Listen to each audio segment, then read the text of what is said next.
Depuis l'Antiquité, la lettre aux Hébreux fait que on a des doutes si Paul l'a rédigé lui-même.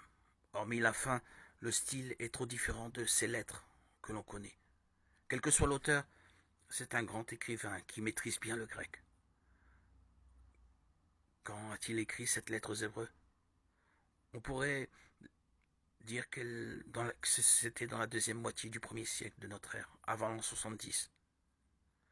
Pour qui? Pour des chrétiens en butte à des vexations et qui sont tentés d'abandonner la foi de leur baptême.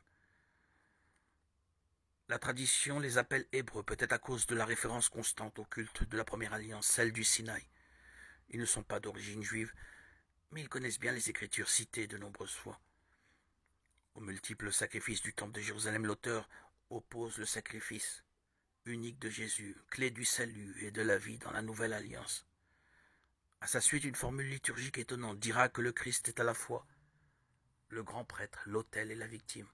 Au cours des âges, non seulement la liturgie, mais la théologie et la spiritualité ont été nourries par une telle interprétation. Selon le début de la lettre aux Hébreux, Dieu a tout dit en son Fils Jésus. Cela rejoint la réflexion du prologue de l'évangile de Jean 1:18. Jésus-Christ est la parole de Dieu, unique et définitive, et Dieu n'a rien de plus à dire. Entrer dans le mystère de cette parole est pour nous une expérience infinie, parfois difficile, toujours bénéfique.